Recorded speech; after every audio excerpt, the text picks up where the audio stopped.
사랑하는 여러분, 오늘 우리는 삶의 가장 근본적인 질문 중 하나, 바로 영광이라는 주제에 대해 깊이 나누고자 합니다. 이 귀한 말씀을 나누기 전 잠시 하나님께 우리의 마음을 열어주시길 청합니다. 만약 이 이야기가 여러분의 마음에 울림을 준다면 좋아요와 구독을 통해 더 많은 이들이 이 은혜를 나눌 수 있도록 도와주세요. 여러분의 작은 손길이 하나님의 영광을 전하는 귀한 도구가 될 것입니다. 여러분의 삶에 하나님의 평강이 가득하기를 기도합니다. 이제 성경 출애굽기 33장 17절에서 23절의 말씀으로 함께 들어가 보겠습니다. 주님께서 모세에게 말씀하셨습니다. 내가 말한 그대로 내가 하겠다. 너는 내 눈에 들었고 나는 너를 이름까지도 잘 알고 있다. 그러자 모세가 간청했습니다. 부디 당신의 영광을 제게 보여주십시오. 주님께서 대답하셨습니다. 나는 나의 모든 선함을 내 앞으로 지나가게 하고 내 앞에서 주라는 이름을 선포할 것이다. 나는 은혜를 베풀고 싶은 자에게 은혜를 베풀고 자비를 베풀고 싶은 자에게 자비를 베푼다. 그러나 너는 내 얼굴을 보지 못한다. 나를 보고서 살아남을 사람이 없기 때문이다. 그리고 주님께서 계속 말씀하셨습니다. 보아라, 내 곁에 자리가 하나 있으니 너는 이 바위 위에 서 있거라. 내 영광이 지나갈 때 내가 너를 바위 틈에 넣고 내가 다 지나갈 때까지 내 손으로 너를 덮어주겠다. 그런 후에 내가 손을 거두면 내가 나의 등은 볼 수 있겠지만 나의 얼굴은 보지 못할 것이다. 아멘. 아버지 하나님, 이 말씀을 통해 저희의 영적인 눈을 열어주사 당신의 영광스러운 것들을 보게 하여 주시옵소서. 예수님의 이름으로 기도합니다. 아멘. 여러분, 우리가 손흥민 선수가 터뜨리는 환상적인 골이나 김연아 선수가 빙판 위에서 보여주는 우아한 몸짓을 볼 때 우리는 그들의 위대함에 감탄합니다. 각자의 분야에서 최고의 경지에 오른 이들에게 우리는 찬사를 보내고 그들의 이름만 들어도 존경심을 느낍니다. 우리는 사회가 말하는 성공의 사다리를 오른 사람들을 축하하고 때로는 그들의 쌓인 한 장에 기뻐하며 그들이 화면에 나올 때마다 시선을 고정합니다.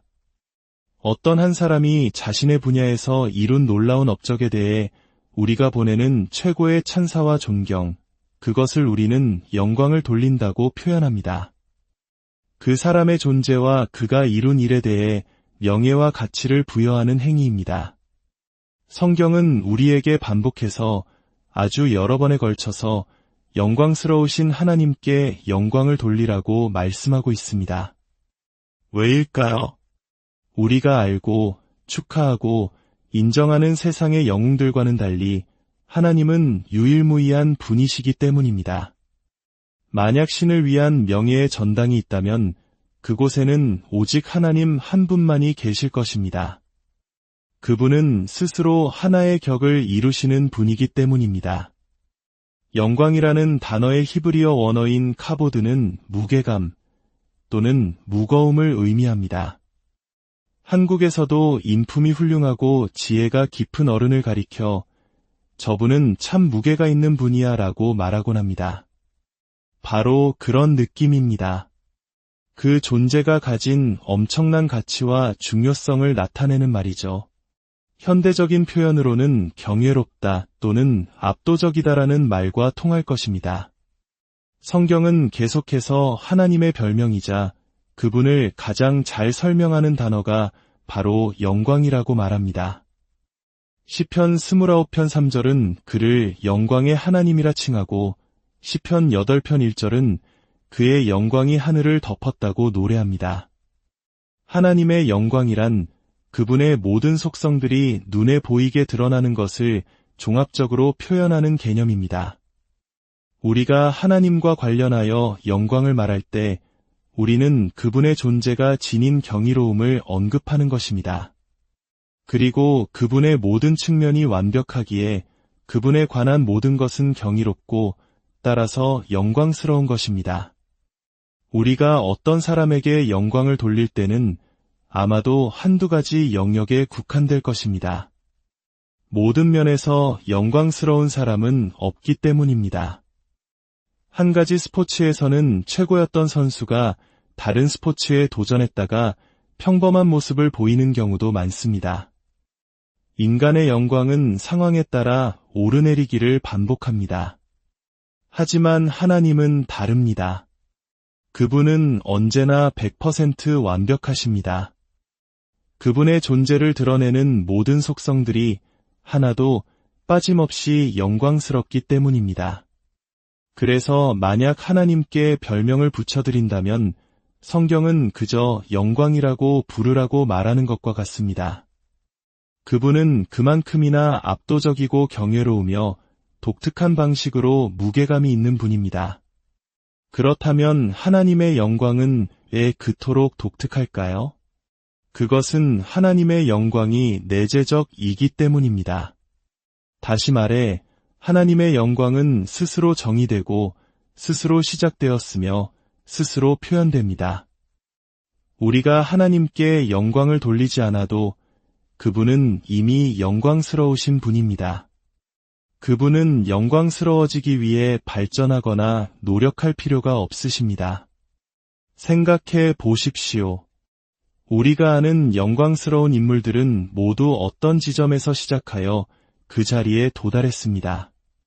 뛰어난 학자는 유치원에서 글자를 배우기 시작했고 수많은 시간 동안 공부하여 그 지식을 얻었습니다. 위대한 운동선수는 코트 밖에서부터 시작하여 수년간의 땀과 노력으로 기술을 연마했습니다. 유명한 배우 역시 작은 연극 무대에서 시작하여 실력을 갈고 닦아 명예로운 자리에 올랐습니다. 하지만 하나님은 그렇지 않습니다. 그분은 처음부터 그러셨습니다. 아니, 처음이라는 단어조차 사용할 수 없습니다. 그분은 시작이 없으시기 때문입니다. 그분은 영원 전부터 영광스러우셨습니다. 이 개념은 시간 속에 사는 우리가 완전히 이해하기는 어렵습니다. 하지만 이것이 핵심입니다. 하나님의 영광은 내재적입니다. 그분은 스스로 더 영광스러워지기 위해 자기밖에 어떤 것을 필요로 하지 않으십니다. 우리가 잘하는 것이 무엇이든 그것을 잘하기 위해서는 우리 외부의 무언가가 필요합니다. 책, 스승, 도구, 연습 시간 같은 것들 말입니다. 하지만 하나님은 너무나 영광스러우셔서 자기 자신을 더 나은 자신으로 만들기 위해 자기 밖으로 나갈 필요가 전혀 없으십니다. 쉽게 비유를 들어보겠습니다. 물에게 젖음이 있고 하늘에게 푸르름이 있으며 불에게 뜨거움이 있는 것처럼 하나님에게는 영광이 있습니다. 물은 젖음을 찾아다닐 필요가 없습니다. 하늘은 푸른색을 어디선가 가져올 필요가 없습니다. 불은 뜨거워지기 위해 성냥을 필요로 하지 않습니다. 그것은 그 요소들의 본질 자체에 내재되어 있습니다.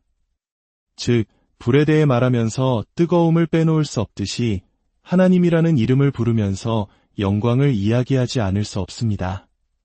그것은 그분의 본성, 그분의 완벽함, 그분 존재의 모든 측면과 분리할 수 없는 부분이기 때문입니다.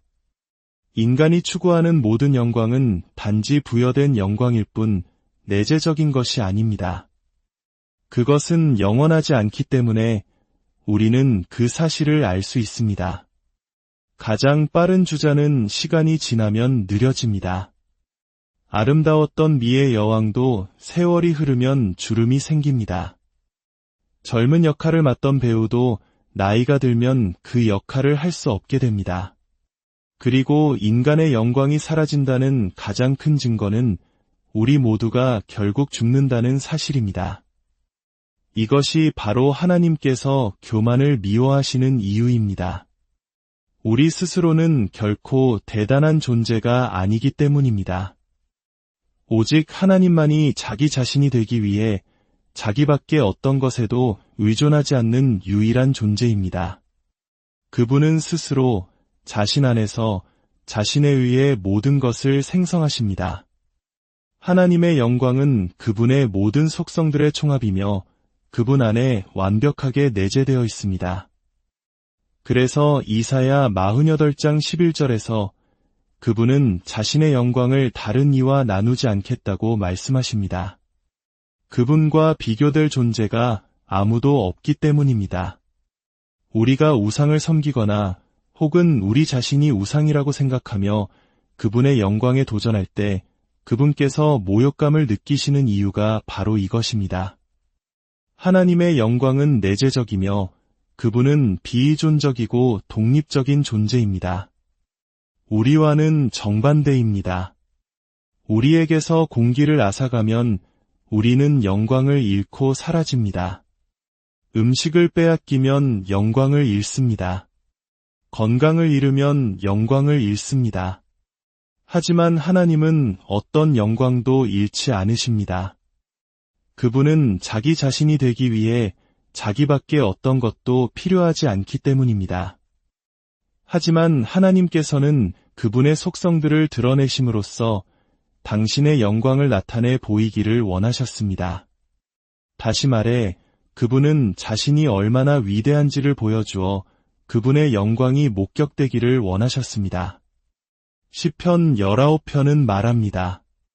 하늘이 하나님의 영광을 선포하고 궁창이 그의 손으로 하신 일을 나타내는도다. 하나님이 얼마나 위대하신지 보려면 그저 아침에 일어나 창밖을 보기만 하면 된다는 뜻입니다. 하늘을 올려다보고 주위를 둘러보십시오. 온 땅과 하늘이 하나님을 외치고 있습니다. 그분의 위대하심을 선포하고 있습니다. 말 한마디로 온 세상을 창조할 수 있는 분을 우리는 하나님 외에 알지 못합니다. 하지만 우리는 종종 창조주보다 창조물에 더 마음을 빼앗깁니다. 창조주께서 만드신 것들에게 영광을 돌리며 정작 그것을 만드신 창조주를 잊어버립니다. 이것이 바로 우상 숭배입니다. 만약 우리가 하나님의 가장 중심, 그분의 존재의 핵을 볼 수 있다면 무엇을 보게 될까요? 디모데전서 6장 16절은 이렇게 말합니다. 오직 그에게만 죽지 아니함이 있고 가까이 가지 못할 빛에 거하시고 어떤 사람도 보지 못하였고 또 볼 수 없는 이시니 하나님은 가까이 갈 수 없는 빛에 거하신다고 성경은 말합니다. 그래서 시편 19편은 이 가까이 갈 수 없는 빛을 우리가 이해할 수 있도록 하나의 예시를 들어줍니다. 바로 태양입니다. 태양에 대해 잠시 이야기해 봅시다.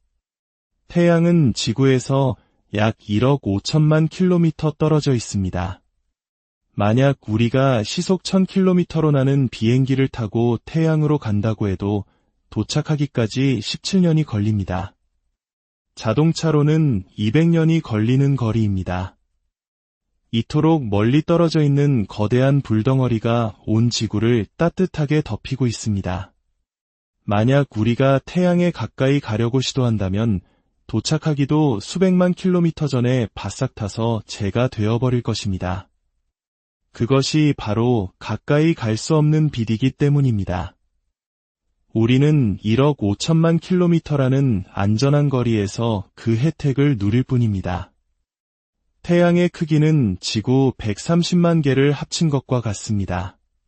그리고 하늘에 계신 하나님은 말씀하십니다. 저것을 내가 만들었다. 내가 얼마나 위대하고 경이로운 존재인지 너희에게 보여주기 위해 내가 저것을 만들었다. 그래서 우리가 아침에 눈을 떴을 때 세상이 어둡지 않다면 그것은 바로 하나님의 영광이 전시되고 있는 것입니다. 하나님께서 하나님 자신을 광고하고 계신 것입니다. 사실 하나님은 빛으로 너무나 충만하셔서 요한계시록 21장은 영원한 새 예루살렘에서는 더 이상 태양이 필요 없게 될 것이라고 말합니다. 왜냐하면 하나님의 영광 자체가 그 하늘의 도시를 위한 빛이 될 것이기 때문입니다. 그곳에 밤이 없는 이유도 바로 그 때문입니다. 그분의 영광이 모든 것을 지배할 것입니다.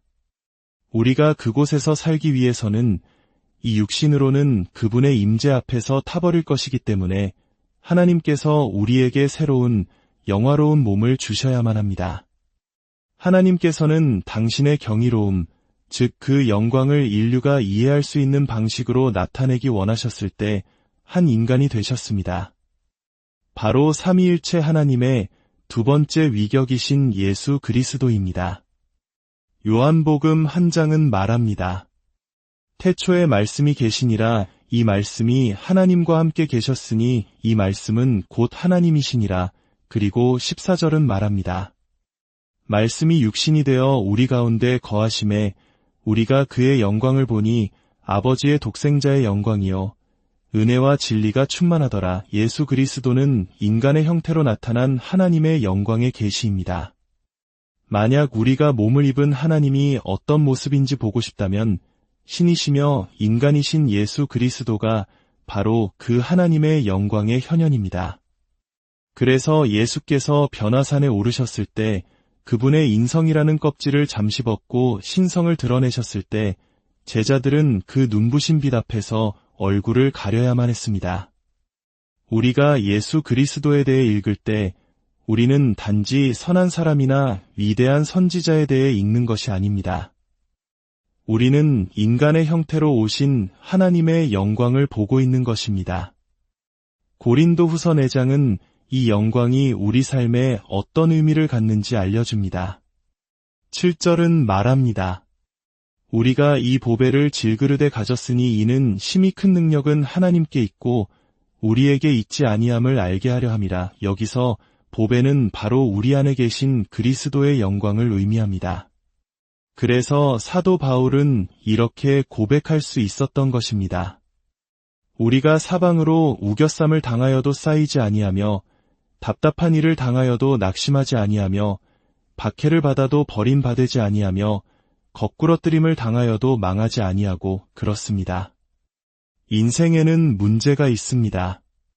하지만 우리 안에는 하나님의 영광이 있습니다. 그리고 그 내면의 영광이 하나님의 능력으로 역사할 때 외부에서 일어나는 일들은 더 이상 우리를 정의하지 못합니다.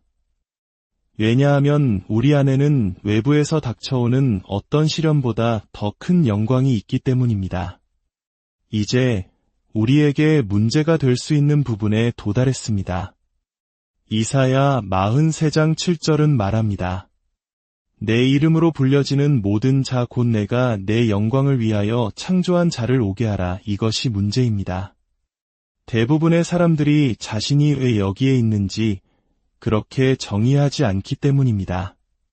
분명히 합시다.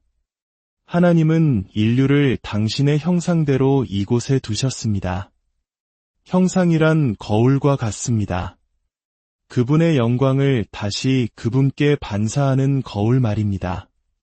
우리는 하나님께서 당신 자신을 축소된 형태로 이 땅의 피조물을 통해 바라보시기 위해 창조되었습니다. 당신과 저는 하나님의 영광을 다시 그분께 되비추기 위해 이곳에 있습니다.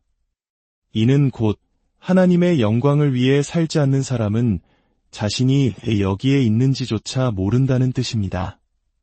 그래서 사람들은 왜 자신이 존재하는지에 대한 근본적인 질문에서 시작하지 않고 세속적이고 자기중심적인 목적의 정의를 만들어냈습니다.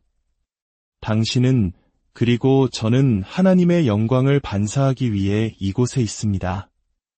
이것이 바로 사도 바울이 죄를 하나님의 영광의 중단이라고 정의한 이유입니다.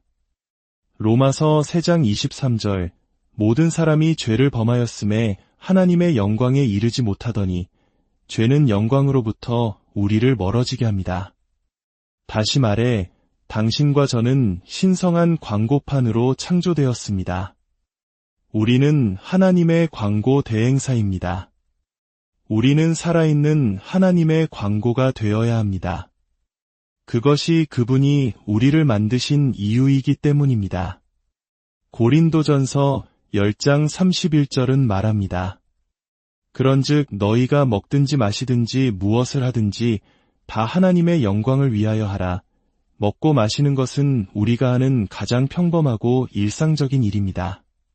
우리는 하루 종일 무언가를 마시고 아침, 점심, 저녁을 먹습니다. 생각조차 하지 않고 그냥 하는 일상적인 행동입니다. 그런데 성경은 하나님께서 우리를 당신을 영화롭게 하기 위해 이곳에 두셨기 때문에 물 한 잔을 마실 때조차도 당신을 인식하지 않고 독립적으로 마셔서는 안 된다고 말합니다. 사실 우리가 가진 것 중에 그분께로부터 빌리지 않은 것은 단 하나도 생각할 수 없습니다. 어떤 사람들은 이렇게 말할지도 모릅니다. 잠깐만요. 그건 너무 과한 거 아닙니까? 하나님이 이 모든 영광을 원하신다니 너무 자기중심적인 것 아닌가요? 좋습니다. 그럼 관점을 바꿔봅시다. 만약 하나님의 영광이 우리에게 간헐적으로만 제공된다고 상상해 보십시오. 그분이 가끔씩만 우리에게 공기를 주시고 비를 내리고 싶을 때만 비를 내려주신다고 생각해 보세요. 지구가 자전축을 따라 도는 것을 오늘 하루는 쉬겠다고 결정하신다면 어떻게 될까요? 우리가 하나님의 은혜를 당연하게 여기는 이유는 그분이 너무나 한결같으시기 때문입니다. 수천 년 동안 매일 공기가 있었고 매일 태양이 빛났으며 지구는 우리가 어지러워 내던져질 만큼 너무 빨리 돌지도 모든 기능이 멈출 만큼 너무 느리게 돌지도 않았습니다. 하나님은 너무나 꾸준하십니다. 그래서 우리는 그분께 익숙해져 버렸습니다.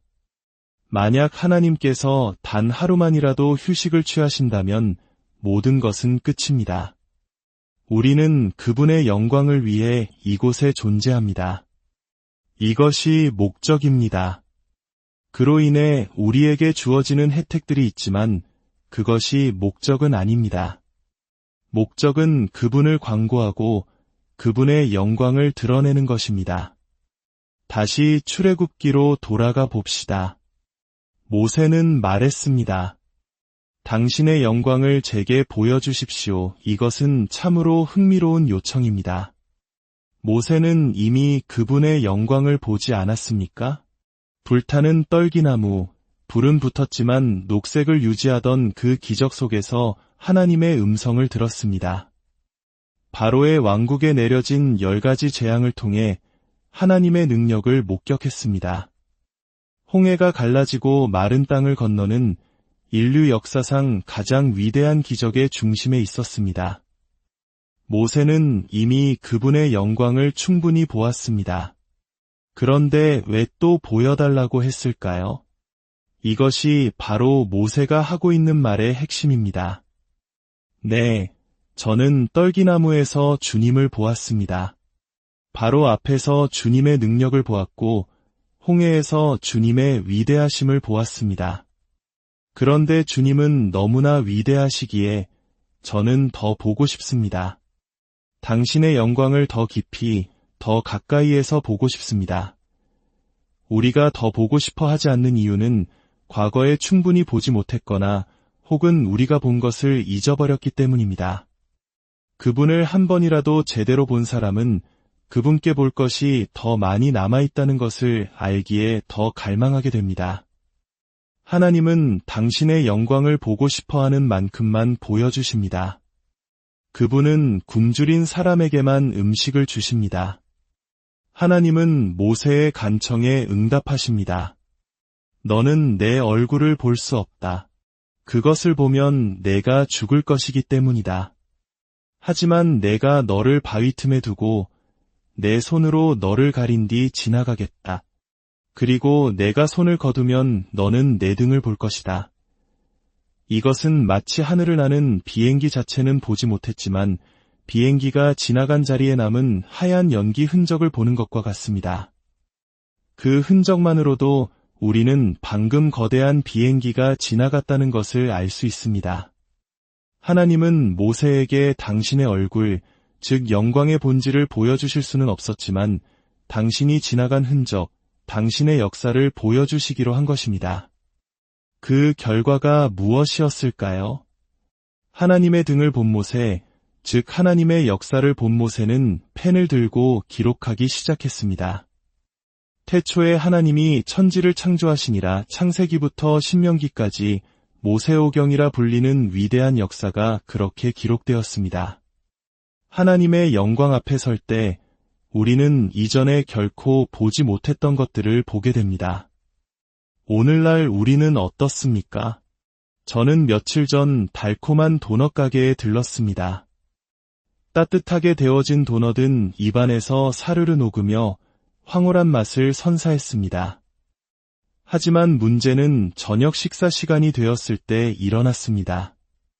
저는 이미 달콤한 정크푸드로 배를 채웠기 때문에 건강하고 영양가 있는 음식이 눈앞에 차려졌을 때 배가 고프지 않았습니다.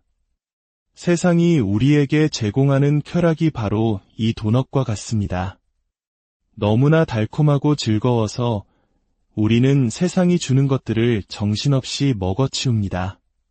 그래서 정작 하나님께서 진짜 양식을 가지고 오셨을 때 우리는 더 이상 식욕을 느끼지 못합니다.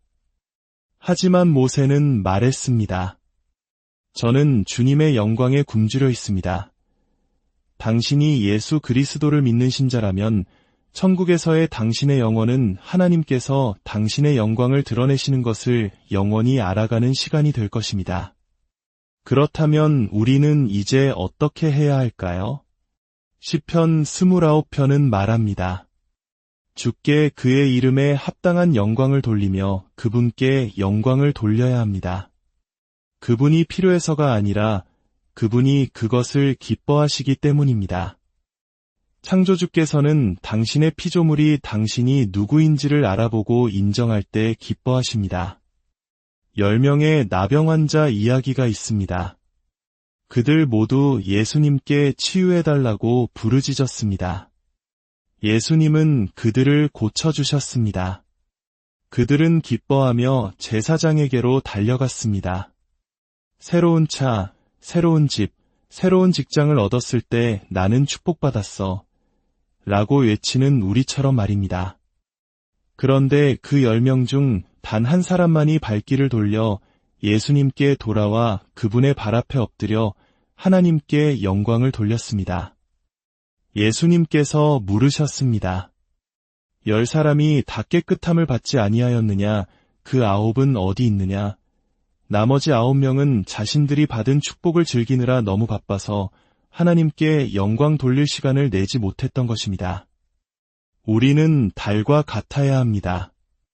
달은 스스로 빛을 내지 못하지만 태양의 빛을 반사하여 어두운 밤을 밝힙니다. 우리 역시 하나님의 영광의 빛을 반사하여 이 어두운 세상을 비추도록 창조되었습니다. 어떤 그리스도인들은 하나님의 사진 한 장을 갖는 것에 만족합니다. 정지된 이미지, 그저 아름다운 그림으로 만족하는 것입니다.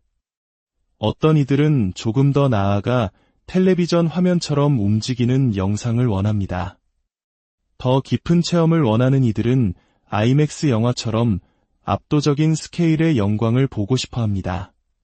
더 나아가 의자가 흔들리고 바람이 부는 4D 영화처럼 하나님의 움직임이 내 삶을 송두리째 흔들어 놓는 체험을 갈망하는 사람들도 있습니다. 당신은 어떤 수준의 영광을 체험하기 원하십니까? 한 가지는 분명합니다. 당신이 원하든 원하지 않든 하나님은 당신을 통해 영광을 받으실 것입니다. 자발적으로 영광을 돌릴 수도 있고 의무적으로 그렇게 될 수도 있습니다. 파라오의 예를 보십시오. 그는 하나님을 인정하기를 거부했습니다. 그러자 하나님은 그의 마음을 더욱 완고하게 만드셔서 결국 홍해에서 그의 모든 군대가 멸망하는 것을 통해 당신의 영광을 드러내셨습니다. 지옥에는 무신론자가 없습니다. 모든 존재가 결국에는 하나님의 영광을 인정하게 될 것이기 때문입니다. 이 세상은 우리 안에 있는 하나님의 빛을 희미하게 만듭니다. 사람들과의 관계, 직장에서의 스트레스, 우리의 연약한 본성 때문에 하나님의 영광의 빛은 점점 약해집니다. 하지만 고린도 후서 3장은 말합니다. 우리가 하나님의 말씀과 성령 안에서 살아갈 때 우리는 영광에서 영광으로 변화될 것이라고. 우리가 계속해서 그 빛 아래 머문다면 그 영광은 계속해서 부어지고 확장될 것입니다. 사랑하는 여러분, 시편 115편의 고백으로 오늘 말씀을 맺고자 합니다. 여호와여, 영광을 우리에게 돌리지 마옵소서. 우리에게 돌리지 마옵소서. 오직 주는 인자하시고 진실하심으로 주의 이름에만 영광을 돌리소서. 그리고 시편 113편은 이렇게 노래합니다. 해 돋는 데에서부터 해 지는 데에까지 여호와의 이름이 찬양을 받으시리로다. 아침에 눈을 뜰 때부터 잠자리에 들 때까지, 그리고 그 사이의 모든 시간 동안 모든 기회를 통해 그분께 영광을 돌리십시오. 운전하면서, 기도하면서, 생각하면서, 사람들과 교류하면서 하나님과 그분의 속성을 드러내는 것을 당신 삶의 최우선 목적으로 삼으십시오. 그러면 당신은 그